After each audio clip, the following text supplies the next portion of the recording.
What's up, Silver and Black Nation, and welcome to the Silver and Black Lair. I'm your host, the Bat Frie, Kenny Fry, and guess what day it is? It's not Hump Day, it's Friday. Whoop whoop! Don't Friday.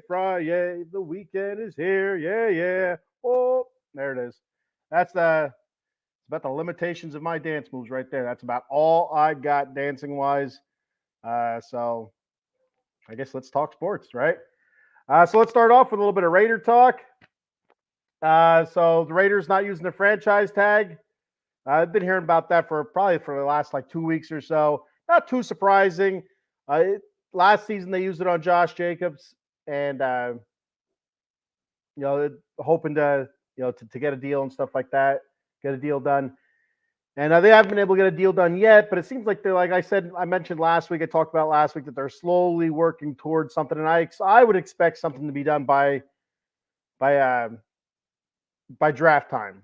So I know that's probably like a month and a half away yet, but there's no rush. There's no big deal. He will be a free agent, but he has expressed that he wants to stay in Vegas. So let's see if his word is true or not, and slowly work towards that contract. I don't think it's going to be a long-term contract. If anything, it might be like a 1 or 2 year deal again. And he said that he would sign with Las Vegas for another 1 year deal. I don't think it's a bad idea. I think the franchise tag for a running back right now, I thought I heard was like $14 million, which is a lot of money for a running back. And I've talked about this so many different times that running backs are so underpaid. I mean, football, professional football wise anyway. They're all overpaid, or all paid very well, I should say. I don't think they're overpaid. They put a lot of work into what they do.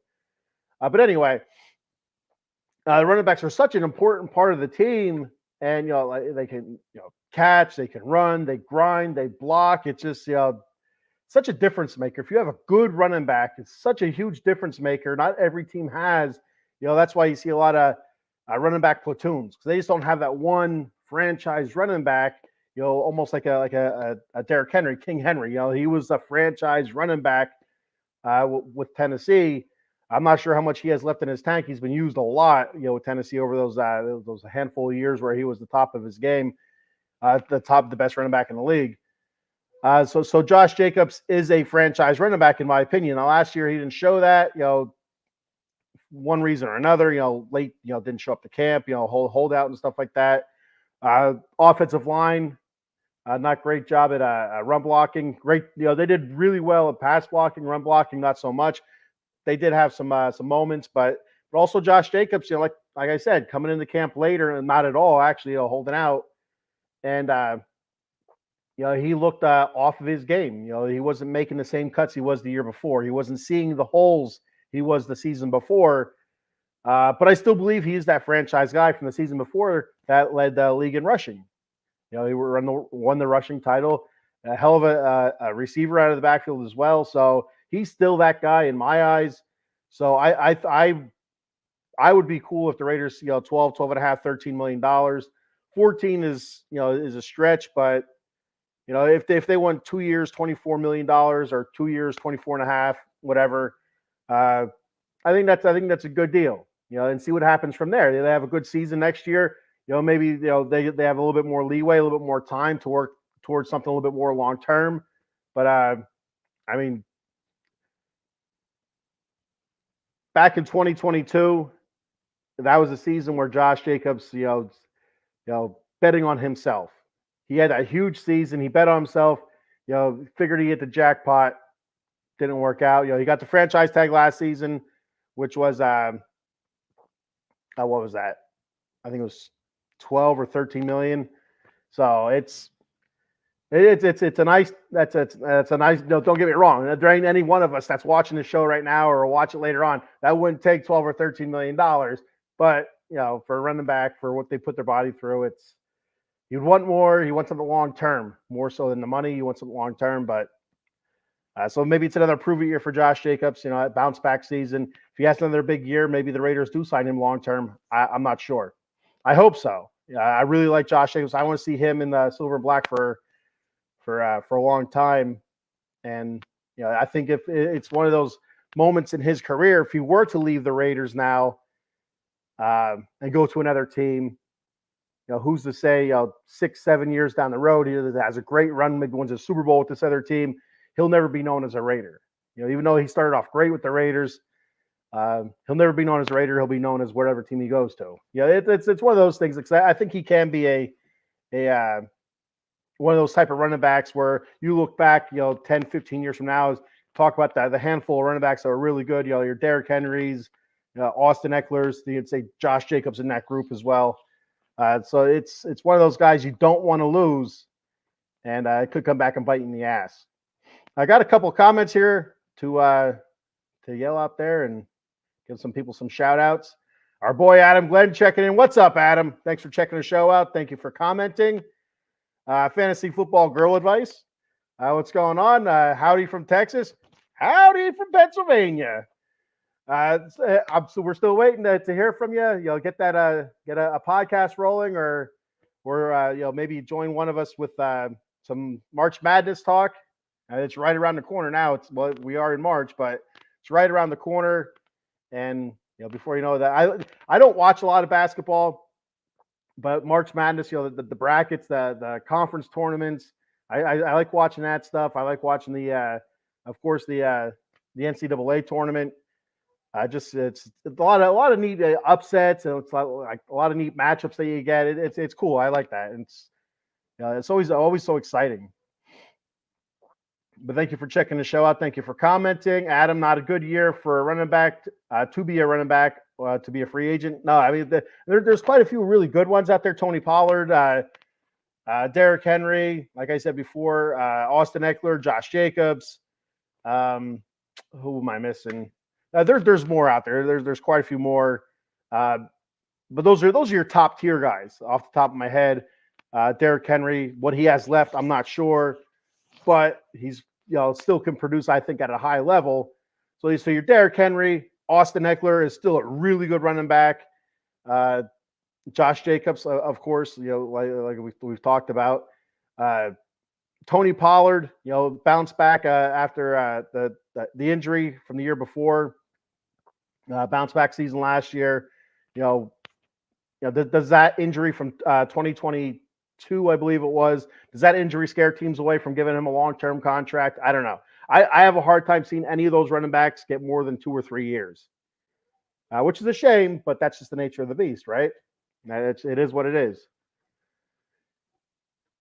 But yeah, it's not it doesn't pay to be a running back. It doesn't pay as well to be a running back. It's a lot nicer, back probably in the 90s, early 2000s and 80s. Running backs were the shit, basically.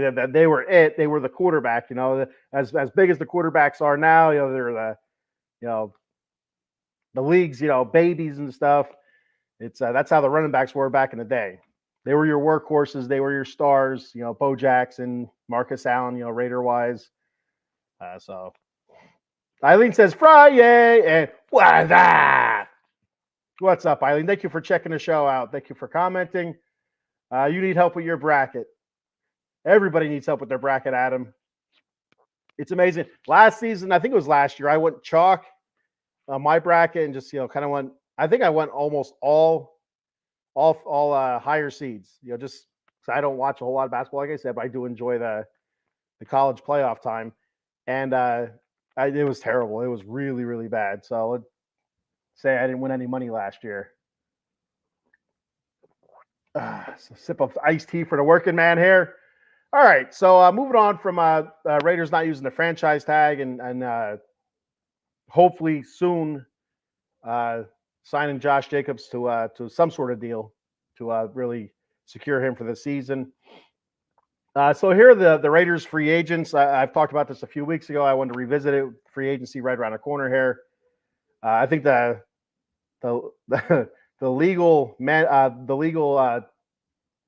tampering, free agent tampering date, I think, is Monday, I believe. So it doesn't make, like, legal tampering doesn't make sense. It's one of them fancy oxymorons. So Raider free agents, we're looking at running back wise, Amir Abdullah, Brandon Bolden, Josh Jacobs, pretty much our whole running back room. We still have Zamir White, who was fantastic at the end of the season last year with Josh Hurt, and Sincere McCormick, who I'm excited. I want to see more of Sincere McCormick. I heard a lot of great things about him last season. I don't think we saw him at all. I think he was more on practice squad or injured reserve or something. I don't think we've seen him at all last season. So yeah, those three running backs. Linebacker Curtis Bolton. Defensive tackle, we have a couple of our defensive tackles free agents right now. Adam Butler, John Jenkins, and Bilal Nichols. I love Bilal Nichols. I like that name. I don't know why. I think it's a cool name. If I had another son, I'd name him Bilal Nichols Fry. It rolls right off the tongue. Bilal Nichols Fry. Bilal, pick up your toys, Bilal. I like it. It's fun. I have fun with it anyway. So those are three defensive tackles that are free agents. DeAndre Carter, wide receiver, who we picked up last season. Jermaine Ulimanor, tackle. Brandon Parker, tackle. Ronis Grasu, our backup center. Andre James, our starting center. Jesper Horsted, Austin Hooper, tight ends, backup tight ends. Jakob Johnson, fullback. And Amik Robertson, cornerback, and Greg Van Routen, guard. I think I hit everybody there. Kind of bouncing around on my notes here. So all those guys, I can see us, bringing back some of those guys, but we're going to lose. We're not going to bring back everybody. We are going to lose some of these guys. Some I'd hate to see go, but some I'm indifferent on. I could care less. Adam says, I see Wilson to Denver and the Raiders trade for Fields. Are you talking Zach Wilson to Denver? I hope you don't mean Russell Wilson. That was last year, buddy. Or 2 years ago. That was 2 years ago, I think it was. Russell Wilson to Denver. I think you might mean maybe Zach Wilson. I don't know what other Wilson there is that's a free agent. But I don't think the Raiders are going to trade for Fields. I just don't see it happening. I don't know. I'm not for it. I think the Bears are asking for a buttload right now. I heard a couple first-round picks, and I don't see it. I'd rather see the Raiders give the Bears a couple first-round picks for this year's first-round pick. I'm cool with that if the Raiders think that there's a franchise quarterback in there. But I don't think Justin Fields is a franchise quarterback. I've talked about this before. Accuracy, not where you'd want it. Now he is, very mobile, which is something that we could have used last season with Jimmy G just getting slaughtered back there. Well, not really getting slaughtered, but he got hurt a lot, so it looks like he got slaughtered. He didn't get hit that much, I don't think. And our boy Aiden O'Connell, just those spindly little legs, you got to get them moving, man. Yeah, it's kind of awkward looking watching him run, but like a snowman running on a couple bamboo legs. It's weird looking. It doesn't make sense, but he needs to learn how to move in the pocket. He needs a better pocket presence. I've said this before. You don't need a running quarterback. You need a quarterback with a better pocket presence, one that can step up, move left, move right, get out of trouble, roll out when need to, and get rid of the ball, or pick up that first down that's 3rd and 6. Drops back, getting pressure, bust out the middle. I just if he's able to get that into his game, I think Aiden O'Connell's be fine. He has the arm for it. I feel like he has the accuracy for it. Decision making wasn't the greatest at points last season, but I felt like the last couple of games that he was the quarterback, he did well with the decision making. He didn't put the ball in harm's way. He didn't really press the ball either. But with our defense playing the way it was last season, he didn't have to. So, but if he's able to get a little bit of pocket presence in his repertoire, I think he'll be just fine. I think he'll be a decent quarterback. He's not going to be a franchise. Aiden O'Connell will never be a franchise quarterback, I don't think. But he could be a serviceable quarterback. I mean, somebody that if your quarterback's out for 3-4 games, he can step in and do just fine. Or if you're going in, you have a great defense, a good run game, and you just need somebody to move the ball when needed and protect the ball. I think he could be that kind of quarterback. He can be a starter, but I don't think he's going to be a game breaker. Russell Wilson to the Steelers. Okay. Yeah, I wouldn't say Russell Wilson to Denver because he just left Denver or is leaving Denver. And it was kind of interesting that the Denver Broncos, with them, informing Russell Wilson that they're going to be cutting him or releasing him or waiving whatever the hell it is, come start of the new league year, whenever that is. I'm not really sure what the date is. I think I want to say March 13th, but that I don't know. That doesn't seem right. They gave him permission to start speaking to other teams, which I thought was pretty interesting. You don't hear that very often. So I guess good on the Broncos. As much as that makes me want to vomit, talking positive about the Broncos, the ponies, the donkeys. Can't stand Denver. Hate Denver. So looking at this list of Raiders free agents, let me run down them real quick and let you know if I ever think the Raiders will bring them back or won't bring them back. Amir Abdullah, I think there is a chance they bring him back. He's been really good for us as a third down back, coming in and making a big catch or a big block, on those third downs. So I wouldn't be surprised if they did sign Amir Abdullah to a 1-year deal again. Maybe to like a 1 year. I don't know what the hell he'd be worth, $2 million or something. I don't know. Brandon Bolden, I don't see him back. Curtis Bolton, I don't think he'll be back. Adam Butler, I think Adam Butler will be back. He had a good season last year. DeAndre Carter, I don't think he'll be back. He was kind of disappointing. We brought him in to be some sort of big returner, a breakout returner, and he wasn't it last season. So, which doesn't mean he's not it. It just wasn't it last season, and that's what we signed him for. So, Jermaine Ulimanor, I like Ulimanor. I like his attitude. I like his I don't want to say aggressiveness. He's a no nonsense kind of guy. He's straightforward. I like that, Jermaine Ulimanor, and he's gotten better. I think it was 2022 when he was a rookie. It started off really bad. It was not good at all. But by the end of the season, I felt like he was playing really good. And coming into last season, the Raiders signed him for a 1-year deal, and I thought, there were moments he played really, really well. They had a nice rotation going there at tackle, and especially with the injury to Colton Miller, I thought he came in and he played really well. I didn't think he did too bad. So I would like to see the Raiders bring him back. I think it would be a good move. Hronis Grasu, I don't think they'll bring him back. I don't know. I'm on the fence about Hronis Grasu. He's a backup center. We have Dylan Parham, who played guard this season, but is also, I think, from everything I've read and heard, center might be better fit, a better fit position for Dylan Parham. So I don't know. I don't know about Hronis Grasu. Do you go into the draft and pick up a center? Do you go through free agency, pick up another center? I don't know. So I'm on the fence there. Austin Hooper, I don't think he'll be back. Jesper Horsted, I don't think he'll be back either.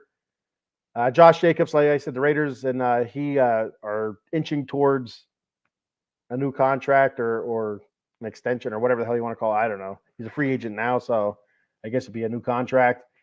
Andre James, our starting center, I don't know. He played well at the end of the season, so I want to say yes.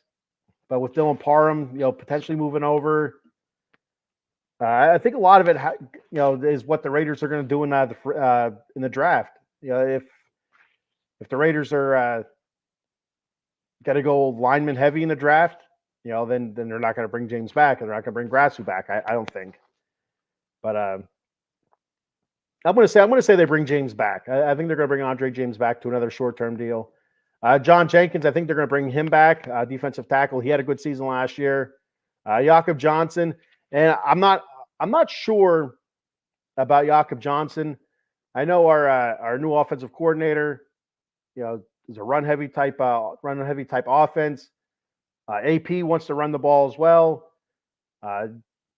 Fullbacks are nice for running the ball, right? For blocking and stuff. And Jakob Johnson did do a pretty good job last season when he did play. There was, times that he was he was inactive or whatever, healthy scratch. Just didn't use him that week. Used that roster spot for somebody else. But then when he was playing, he did do well. So I'm on the fence there. I'm gonna say no on Jakob Johnson. I don't think they'll bring him back. I do like him, but I don't think they bring him back. Bilal Nichols, like I said before, I like the name Bilal Nichols, but I don't think they bring Bilal Nichols back either. So they have 3 defensive tackles that are free agents. I don't think they're going to bring all 3 back. Like I said, I think they could bring John Jenkins and Adam Butler back, but I don't think they could bring all 3 of them back, including Bilal Nichols. I think Bilal Nichols, I'm not 100% sure, but I think he's the older of the 3. He's the oldest of the 3. So, stay young and unfortunately cut ties with Bilal Nichols. Brandon Parker, tackle, I don't think they re-sign him. If they do, it'll be probably later in camp. It's one of those things. We brought him in late last season as well, to a practice squad and stuff, for depth. Amik Robertson, like Amik Robertson, big play Amik, but I don't know. I don't know. This one's a tough one as well. I don't know. I'm going to say they don't bring Amik back either, which is a bummer. He really. I felt like he blossomed last year to a really good cornerback. I think he could get much better with the emergence of Jack Jones when we picked him up last season. Kind of, Nate Hobbs, Jack Jones. Where does Amik Robertson fit in there? I'm not sure. Greg Van Routen, guard, new to the Raiders last season as well. Played well. He didn't play bad. Good at pass protection, run blocking. The run blocking up the middle was awful last season, I thought. So we had injuries and a lot of people moving around. That could be part of it, but so I don't think they're going to go. I don't think they're going to keep Greg Van Routen either. I think they'll replace him through free agency or the draft. Like I said, it's a draft that is pretty rich in offensive linemen, especially interior. No, I think the tackle position is pretty heavy in this draft coming up. So, but yeah, I don't think they re-sign Greg Van Routen. So looking at a couple notable free agents, I'd like to see the Raiders go after, which some of them are, probably a long shot, but you never know. Chris Jones, defensive tackle from Kansas City, he's gonna require a lot of money. The Raiders have a lot of money right now, which is abnormal for the Raiders, but they have a lot of money. He's gonna require a lot of money. I have a hard time seeing him leave Kansas City, but you never know. It would be something that to take him away from Kansas City and make us smile a little bit. But I'd like to see the Raiders pick him up. He's a difference maker. If they were to sign Chris Jones, let's say they go out there and sign Chris Jones right away, I have a hard time seeing them being able to afford bringing back Butler, Jenkins, Butler or Jenkins. Maybe one of those 2 then, but I have a hard time seeing them bringing those 2 back. Russell Wilson. One thing I don't understand about Russell Wilson, maybe I'm just missing it because I don't watch. I hate the Denver Broncos. The only time I'll watch the Denver Broncos is if they're playing the Raiders. I mean, the Broncos, when the Broncos were in the Super Bowl with Peyton Manning, the only reason I watch it, 1 is because of Super Bowl commercials. 2, I really like Peyton Manning.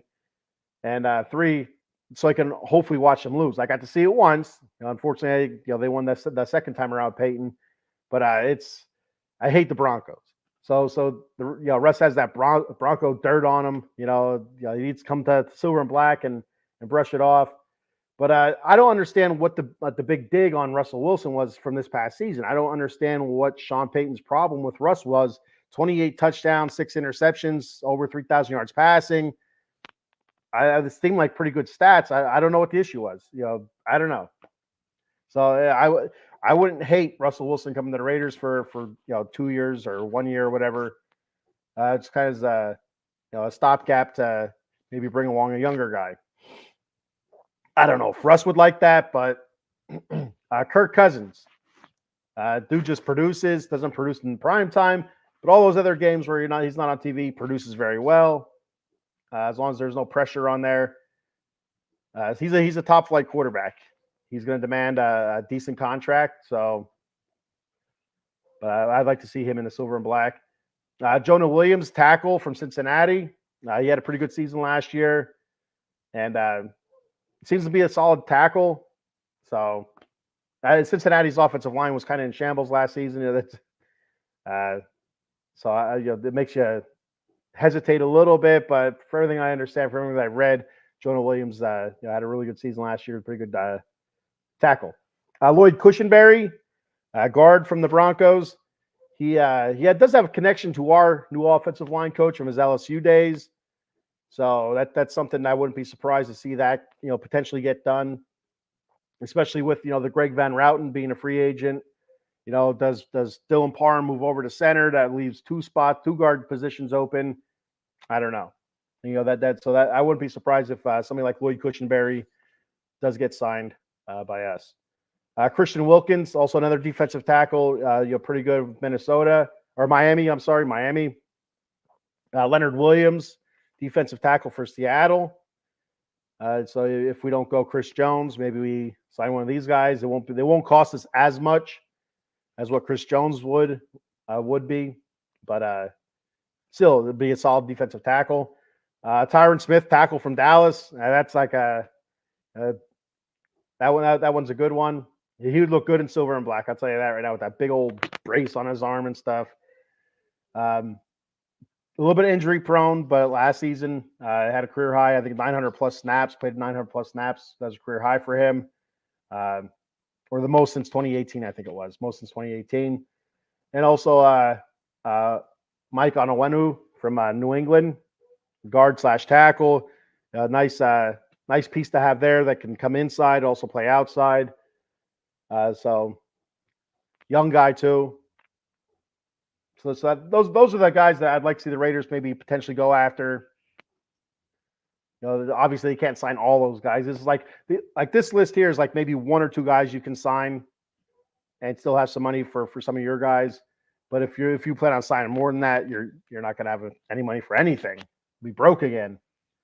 So the Russ Wilson, the other thing about Russell Wilson is with his contract the way it is, I think you could sign him fairly cheap this year.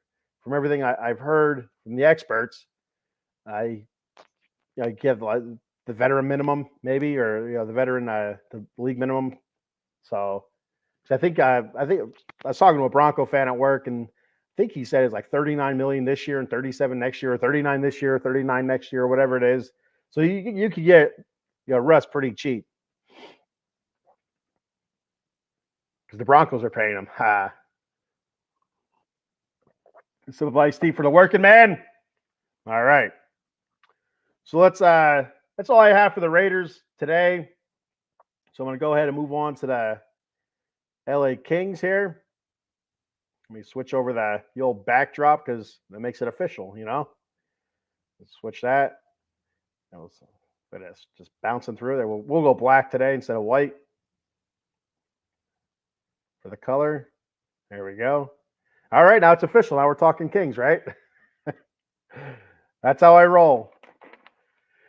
All right. So breaking down the action from this past week. This past Sunday, the Kings defeated the Devils 5-1. Good game for the Kings. Back-to-back games with 5 goals. They beat the Vancouver Canucks last week 5-1, and they played the Devils a couple days later. Beat them 5-1. So, Kings starting to look like the early season Kings. First period, Timo Meier scored for the Devils. 15 seconds into the game, it was unbelievable. You sit down and get your pretzel bag open, and that's it. You're already a goal down. It's like, what the hell is going on? So Timo Meier scored 13th goal of the season, put New Jersey up 1-0. Philip Denault scored in the first period then to tie it up. His 12th of the season, assisted by Kevin Fiala and Vladislav Gavrikov. That made it 1-1. Then Leferrier scored his 9th goal of the season. The rookie scored his 9th goal of the season, assisted by Pierre-Luc Dubois. That made it 2-1 LA. We head on to the second period. Philip Denault scored again. his 13th of the season, assisted by Matt Roy and Trevor Moore. That made it 3-1 LA. Kevin Fiala also scored in the second period. Power play goal, his 19th of the season, assisted by Anze Kopitar and Drew Doughty, made it 4-1 LA. So we're on the cruise control here. Then we go to the third period. Not a whole lot of action, scoring-wise anyway, until the very end. Philip Denault gets the hat trick, empty netter with I think it was a minute and a half, 2.5 minutes to go. The Devils pulled the goalie, I think it was like 4.5, 5 minutes to go almost. Because they're down by 3 goals, it's like, why the hell not, right? Maybe you can steal one, make a 4-2, put a little bit more pressure on. So anyway, but yeah, Philly D gets the hat trick on the empty netter, assisted by Trevor Moore, Kevin Fiala. That made it 5-1 LA, and that was your final. Cam Talbot saved 30 out of 31 shots. Save percentage of .968. Shots went to the Devils. They led. They won 31, and we had 23 shots. Hits, Devils again, 25-15. Face-offs went to LA, 33-30. We were perfect on the penalty kill, 0 for 2. And we had 1 power play goal. We were 1 for 3. Block shots, 20 block shots for the LA, 13 for Jersey. Good game for the Kings. Jersey just they looked defeated. They really did. They weren't the same Jersey team that we played. I think it was just a week before. It was when was that? March, or was that in February? Yeah, that was early February or early mid-February. We played the Devils out in Jersey, and I think we ended up beating them 2-1. And that team looked like they're pushing for a playoff spot. This team just looked sluggish. They looked slow. Minus a couple guys, they look kind of lackluster. Which a couple days later, they end up firing their coach, Lindy Ruff. So, looking for a different voice there in that locker room. We know all about that, right? So we move ahead to Tuesday, another matchup against Vancouver. We end up losing this one 2-1 in overtime, so we still get that point. And let's go to the scoring here. First period, Trevor Moore scored, 24th goal of the season, assisted by Philip Denault. That made it 1-0 LA. Second period, Pettersson scored for Vancouver, his 30th of the season, 1-1. Nothing in the third, so we go to OT, and JT Miller scores in OT. We have a lot of overtime losses this season, which it's good to get those points. When you go to overtime, it's nice to get that at least 1 point. It's for all you people out there that hate participation trophies, it's kind of like a participation trophy. Like, oh, okay, you made it this far, we'll give you a point. That's kind of what it's like when you think about it. And me personally, I don't have a problem with participation trophies at a young age.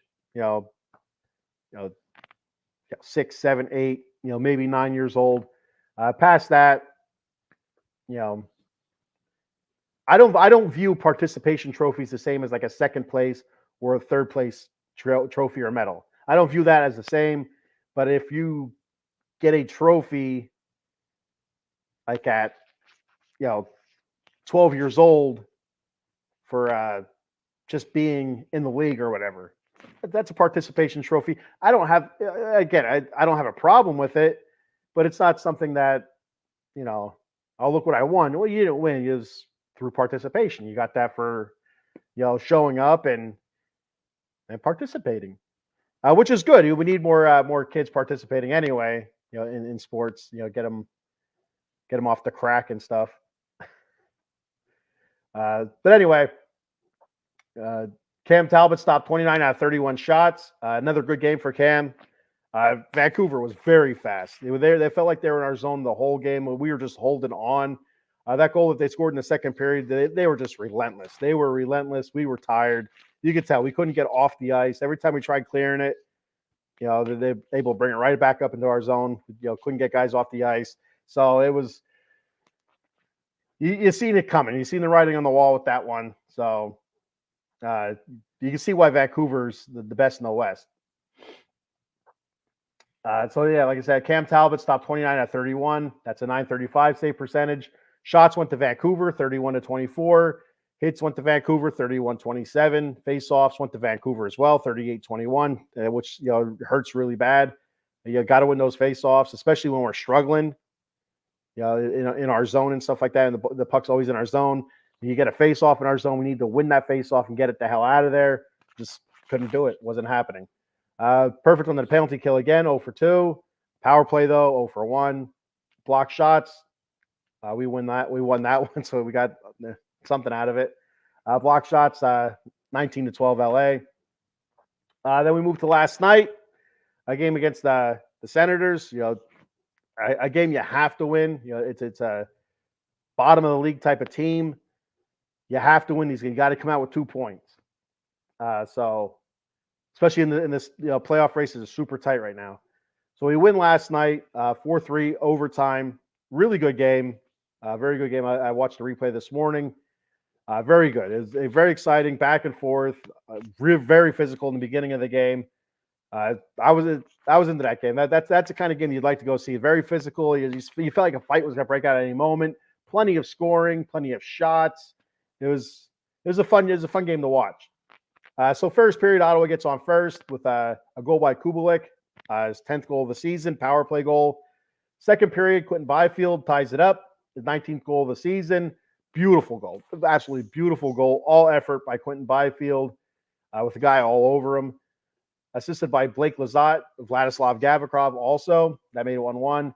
And Ottawa took the lead again. Goal by Tkachuk, 27th of the season, made it 2-1 Ottawa. So we go to the third period. Ottawa controlling the tempo of this game. Felt like they had everything right where they wanted it. They're controlling it. And then we get a goal by Pierre-Luc Dubois, 14th goal of the season, assisted by Anze Kopitar, Matt Roy. And this was on a delayed penalty. It was, I think we had at that point, I think we had 3 penalties called on us already at that point, or 3 or 4. And they didn't have any called on, so we weren't on the power play at all. We really could use it, and finally we get a penalty call, so we pull the goalie on the delayed penalty call, and we get that extra skater, so it's a 6-on-5. And Pierre-Luc Dubois just did a fantastic job settling it down. Moving it around, creating space, settling it down, just creep, and it's a beautiful shot. So good job by Pierre-Luc Dubois. You don't get to say that often this season, but yeah, good job by him. That made it 2-2. And then we have Jacob Overar getting his first goal of his career. So kudos to him. That made it 3-2 Kings, assisted by Drew Doughty and Anze Kopitar. And then the Senators come right back. Kudos to the Senators. Batherson scores his 22nd goal of the season. That made it 3-3. And then we head to overtime. In overtime, our boy, probably one of the hardest working guys out there. He makes mistakes. He makes dumb penalties once in a while. But Kevin Fiala, man, the dude just works. So he scores the game-winning goal. A beautiful play. Again, guys all over him. I don't know. I'd seen the replay a couple times. I don't know if he went between the legs on purpose or if the puck was hit by the Senators defenseman, but it went between his legs, and he's able to kind of reach back around and backhand it up over the goalie's pads. It was fantastic. Great job by Kevin Fiala. Great, beautiful goal. That was his 20th of the season. Assist goes to Matt Roy. So nice win by the Kings. Tough game. Senators show up to play, and it was a good win. Good win. Cam Talbot stopped 28 out of 31. Talbot had a beautiful save. I don't know if it's the second or third period. I don't remember. But he made I think he made a save going to his right, and the rebound went to a Senator, passed it over to a wide open net, and Talbot had to go over to his left, and he's way out of position, so he's able to dig that skate in, turn, and the guy shot it already. I don't know which Senator it was, but he had to dive. So he stretched out, glove out. We're in baseball season now, right? So it looked like a baseball. He's like a freaking shortstop. Stretches out there, the puck goes right in the glove before it crossed the line. It's beautiful. Great play. The crowd went nuts. That's when Byfield scored his goal to give us to tie the game up. So that was the second period. So that was in the second period. That's when we tied the game up. All that momentum. The crowd was going nuts after that save. The Byfield goes down. He scores that goal. maybe 20 seconds later.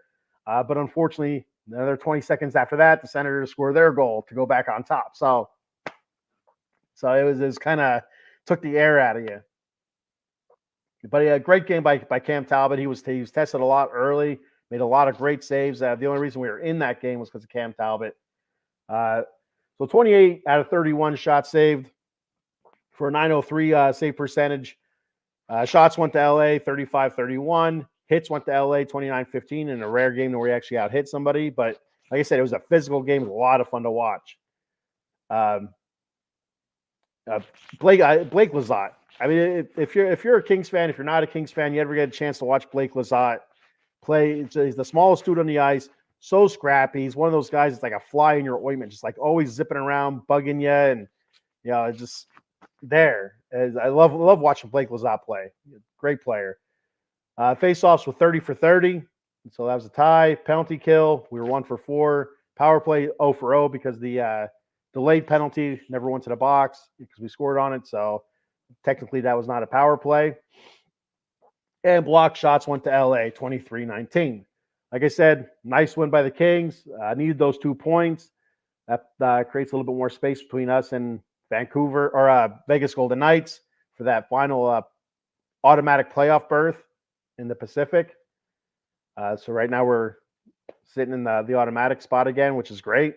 Like we were in the beginning of the season, we're all comfy and we're in an automatic playoff spot. Then all of a sudden we're scratching for a wild card.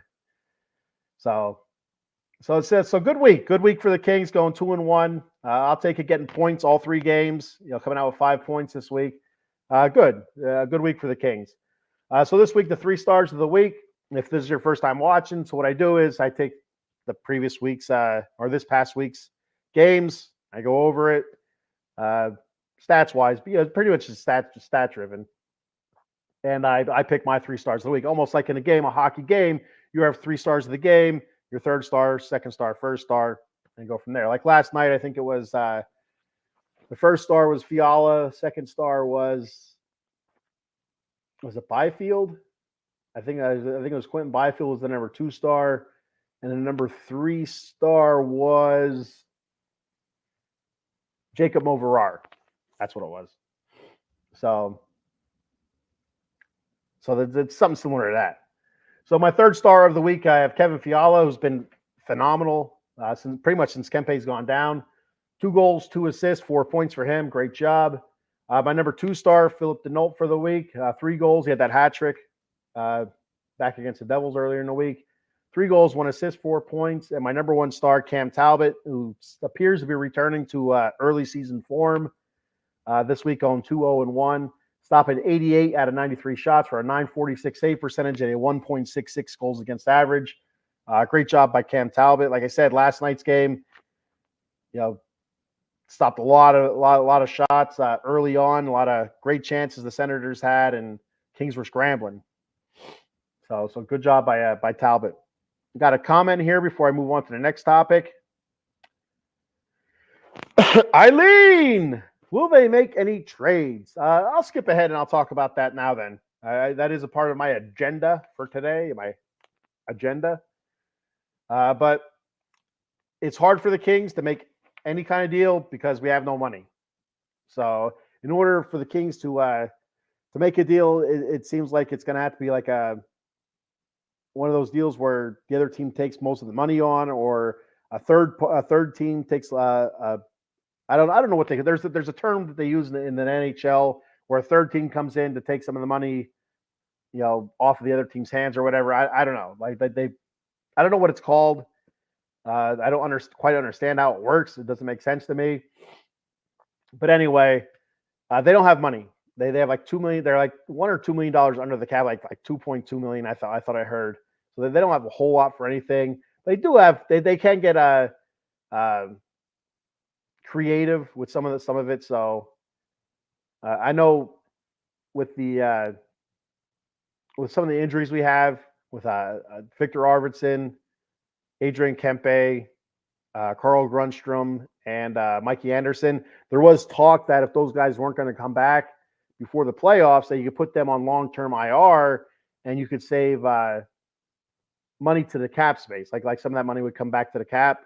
So, but all those guys are coming back before the playoffs, so they're not going to go on. Like I think right now Arvidsson, I think he's on long-term IR. But those guys, the other guys, they're not going to go on long-term IR. So because they're going to come back before the playoffs, as well as Victor Arvidsson should be back before the playoffs as well. So so that they have to get really creative. I've been hearing a whole lot of stuff about Tyler Toffoli, former King, won a Stanley Cup with us back in 2014. He spent, I think, 6 or 7 seasons. I think 7 seasons with the Kings. Yeah, 7. I think it's 7. He spent 7 seasons with the Kings, so there's familiarity. That's a hard word to say. That word is tough. I give kudos to anybody that can say that word. They're very familiar with each other. That's my go-to there. So I've been hearing that name, but besides that, I haven't heard anything else. Kind of, it seems like we're going to be rolling with what we have. I mean, once we get all those injury guys that are injured right now, once we get them back, it's almost like getting free agents back, but or picking up or making a trade or whatever, or picking up a free agent or something, because they've missing extended periods of time, especially Victor Arvidsson. Came back for I think 2 or 3 games before he got hurt again. So really haven't had him all season. I mean, the couple games that he was back, he must have shot the puck like 2,000 times. But it's going to be good to get him back. Adrian Kempe, like I said, since he's been out, Kevin Fiala has really stepped up his game, and he's been outstanding. He's cut down on the turnovers. He did have one big one last night, but for the most part, he's cut down on his turnovers and his stupid penalties. And I should say his untimely penalties. They always came at the wrong spot there. There was always it's like didn't need that there, or just something stupid, an interference or a hold or something. It's like why do that? So, but when we get those guys back, Carl Grunsham's been out for a while. Mikey Anderson. It'll be a good boost. We'll see what happens going into the playoffs then. But I don't know. It's like I said, it's going to be tough for them to do anything, and if they do, it's going to be. I think that from what I heard on Locked On Kings podcast, Jersey was asking for New Jersey was asking for a first-round pick and a prospect. And so just like the Locked On Kings podcast said, the first-round pick, not really a big deal. You're looking at the bottom half of the first round anyway. And but the prospect part, kind of makes you, we're looking to, Arthur Kaliev doesn't want to be here anymore. We're not using Arthur Kaliev. So do we trade Arthur Kaliev? I think we should see what we can get for him. And also Matt Roy. Matt Roy's, final year of his deal. And he's somebody that can bring in a decent haul. Do you trade him away, or you just hold on to him and it is what it is? Maybe sign him to a team-friendly deal next year if he's willing to do that. And is that the route you go? I don't know. That's something that they were talking about on Locked On Kings. And I know the host was saying that he would like them to trade Matt Roy. At least to get something for him, which is understandable. You have a guy like that, he's playing, outstanding. He's a top 4 defender. So those are, good to have on any team. And do you get rid of him and risk not having him in your lineup?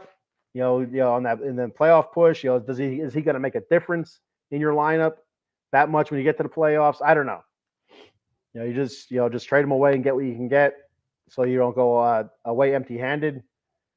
But yeah, Arthur Kaliev, I would be okay if they traded a first-round pick and Arthur Kaliev for Tyler Toffoli. I mean, Tyler Toffoli's bringing 25 to 30 goals, so you'll always use more scoring. Would they dump players though? I don't know. I don't know. They released they waived 2 players 2 days ago, I think it was. It's Jared Anderson Dolan and Jacob Moverar. So you heard me doing my breakdown, talk about Moverar scoring. So obviously he's still around. So with them waiving Jared Anderson Dolan and Jacob Moverar, they could get claimed by other teams. So Jared Anderson Dolan did get claimed by another team, Nashville. Mo Verrard did not get claimed. The Kings signed him to a two-year deal worth $775K per season, AAV, and so I don't know if that offers any kind of cap relief or not. I'm not sure. I'm not sure. NHL's different. I'm not sure how it works. Like if they just go ahead and release. Let's say, all right. Let's just say that Arthur Kaliev is making $2 million this season. All right. If they go and release him now, does that, do we get some of that money back for the cap, or like what's the cap hit on that? Is the cap hit on that $700,000? So does that mean we get like 1.3 back? I don't know. I'm not sure how it works. I don't know anybody that they can afford to dump. So it's going to have to be a creative trade. It's what it's going to have to be. They're in cap hell right now. They did sign a couple guys, a couple free agents. They signed a goalie, Jacob Ingham, to a 1-year deal, and they sent him to the Greenville Swamp Rabbits. That's a cool name. So they sent him to. They loaned him, which again, it's weird. They loaned him to the Greenville Swamp Rabbits, and they also signed goalie Aaron Dell. They loaned him to Ontario, so we have some really good goalie depth right now. So Portillo and I can't remember who Portillo's backup is right now. It's a guy that we signed after we brought up David Rittich. But yeah, so we have some pretty good goalie depth. We do have some really good prospects, but you don't want to see them traded away for just a rental. That's kind of what Tyler Toffoli would be. He's on a 1 year. He's on the final year of his contract, so he'd be basically a rental because I don't think we could afford to sign him. So that's where free agency is. Well, we'll see today. Today's the free agency deadline for NHL. I'm not sure what the deadline is. I want to say 3:00, but I could be wrong, and I don't know if it was 3:00 Pacific, Eastern. I don't know. But today is the deadline. So after I go to bed and I wake up, we'll see what the Kings did. It's almost like Christmas. That's why I like free agency days when I go to bed and I wake up and I have all these messages on my phone. All these updates and stuff. It's like Christmas. Like, oh, look at this guy. Oh, he went here. He went here. Oh, well, we got this guy. Oh man, this guy left. It's always a lot of fun. All right. So flip back the page. So we'll look at the standings now as they sit today. Vancouver sitting at the top of the Pacific still. 65 games played. They're sitting at 41, 17, and 7 with 89 points. Edmonton's right behind them. 61 games played, so they have 4 games in hand. 38 wins, 21 losses, 2 ties. That's 78 points. So still 11 points behind. See how quick I did that math? I'm a math magician. Yes, I am. LA sitting in third. Like I said, that the top 3 spots in each division are guaranteed playoff spots. So LA sitting there with 62 games played, 32 wins, 19 losses, and 11 overtime losses, 75 points. So they're not too far behind Edmonton right now. Vegas Golden Knights, who all season have been in the top 3, mostly second place. They drop into the wild card race now. They've played 63 games. They have 33 wins, 23 losses, 7 overtime losses. They're sitting at 73 points.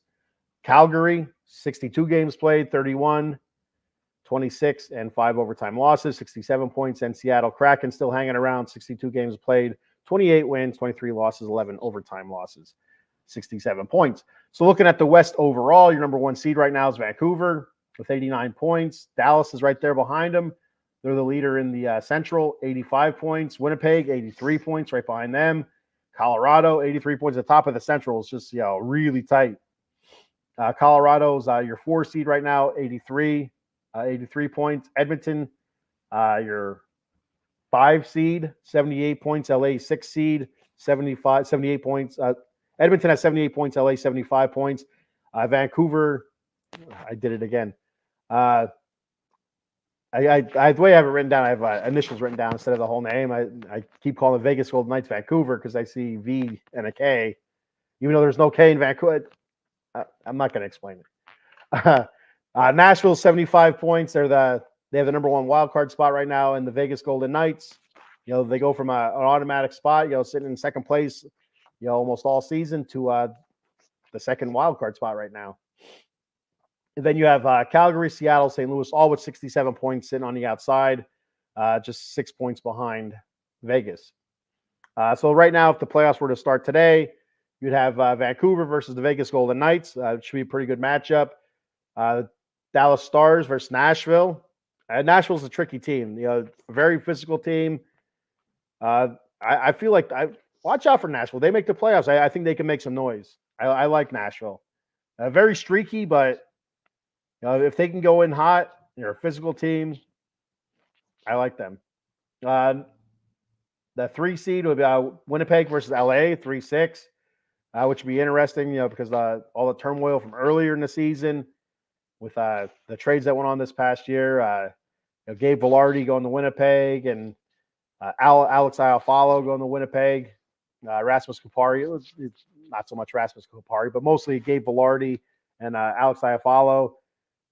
For Pierre-Luc Dubois, they're outscoring Pierre-Luc Dubois. So it's there were some words said in the media after the game we played a few months ago. Winnipeg ended up winning that game. I don't remember exactly what was said, but it wasn't very nice. It was Gabe Vilardi. So far we've gotten the short-handed, the short stick in the deal here so far. Colorado's your 4 seed. They'd be playing Edmonton, which would be an awesome series as well. So, if it ends today, some really awesome playoff series out here in the West. So, who's up next for the Kings this upcoming week? We have a tough week here. You have Dallas Stars, who a lot of people are saying are they're Stanley Cup favorites. Dallas Stars sitting at 38-17-9, 85 points. You have the New York Islanders coming into LA. They're sitting at 28-20-14. They're fighting for a playoff spot, 70 points. And then we get to go to St. Louis, play the Blues. They're 32-28-3. And like I said, they're just on the outside looking in right now in the playoff race in the West. So, a tough week. Tough week for the Kings. It's going to be another one of those weeks like this past week where you hope you can get those 2 wins, against the Islanders and Blues, and you're going to, hold on to your asses against the Stars. Last time we played the Stars, I think they beat us 5-0. So, and they're playing really good hockey right now.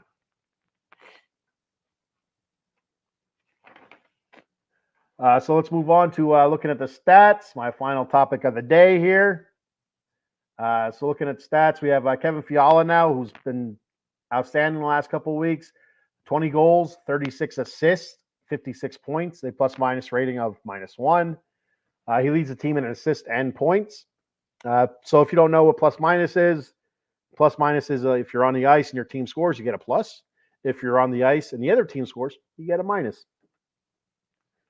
Pretty cut and dry on that. I like that. Now when you watch baseball, you got all these different F4s and whips and all these different stats. Like, what in the hell is that? But I like the plus-minus rating. I like that. Very simple, very easy.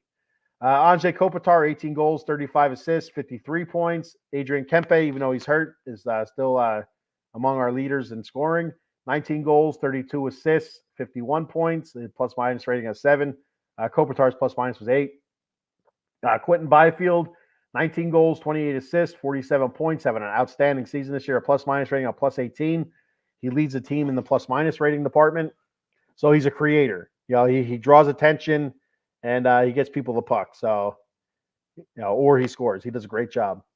Trevor Moore, 24 goals, 19 assists, 43 points, plus-minus rating of +7. He leads the team in goals. Drew Doughty, 14 goals, 25 assists, 39 points, +11. Philip Denault, who's playing very good hockey right now as well. 14 goals, 23 assists, 37 points, +11. And Pierre-Luc Dubois, 14 goals, 14 assists, 28 points, minus 18. Yeah. Looking at the goalies, we have Cam Talbot, 19 wins, 14 losses, 6 overtime losses, 2.46 goals against, a save percentage of .916, playing very good hockey right now. David Rittich, 9-4-3, 2.32 goals against, and a .914 save percentage. I would assume we're going to see Rittich this week sometime. We didn't see him at all this past week, so I think this week coming up, the set of games against Dallas, Islanders, and Blues, I'd assume we'd see him in one of those games at least. I don't know. It's going with the hot hand. I get it because you want wins, but Cam Talbot's a little bit long in the tooth. He's been around for a while, so he might need a break. We don't want to wear him out before the playoffs here. So that's what I have on the Kings. So before I go, I'm going to do my sponsor reads here. We'll start off with Big Al, Jason Fine, J Fine Law.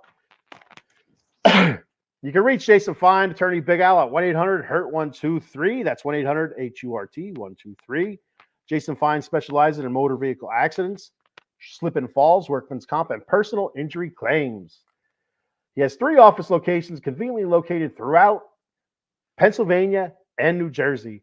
First, in the Garden State of New Jersey, the office is located in Cherry Hill at 3 Greensward Lane. The phone number there is 856-209-5258. They're in the Steel City of Pittsburgh, Pennsylvania. The office is located at 500 Grant Street, Suite 2900. The phone number there is 412-365-8151. And in the city of Brotherly Love, Philadelphia, Pennsylvania, the offices are located at 1628 JFK Boulevard, Suite 2120. The phone number there is 267-888-2980. That's Jason Fine, attorney Big Al. Once you get all your legal issues taken care of, head on over to monkeycoltcoffee.com and get yourself some gourmet coffee. They have bourbon chocolate chip infused coffee, toasted coconut rum. They have a Sumatran blend medium roast coffee. They have an organic blend called Peru La Florida, and they have their newest blend out called Golden Honey Agave. I'm going to tell you this: the Golden Honey Agave. Get yourself a shot. Now don't do this before work. Get yourself a shot of Honey Jack. Jack Daniel's honey, and throw a shot of that in there. Fantastic! I'm telling you what, they go great together. They're also selling barrel aged honey. So if you're a honey aficionado, get yourself some honey as well from at monkeycoltcoffee.com, and head on over to their swag shop. They got t-shirts, coffee mugs, tumbler cups, cold brew pitchers, K-cup adapters, and also Paradise Rum Cake. So all that and much, much more at monkeycoltcoffee.com. And at checkout, use that promo code OOTB Sports for 10% off your order. That promo code, once again, is OOTB Sports for 10% off your order at monkeycoltcoffee.com. All right. Good show. Thank you, everybody, for checking it out. I appreciate it very much.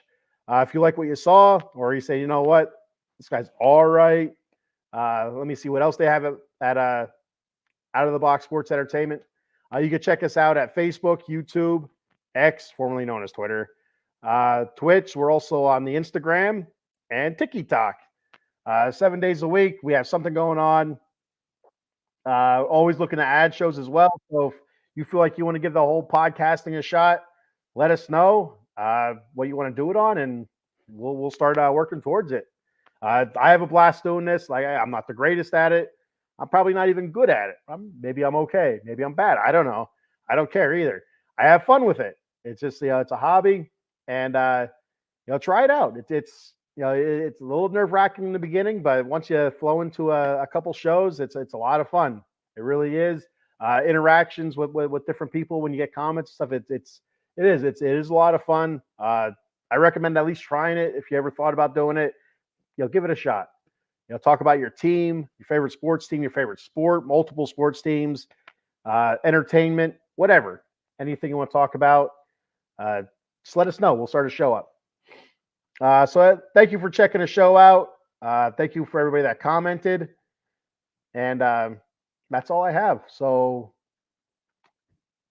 just win, baby, and go Kings go. See you later.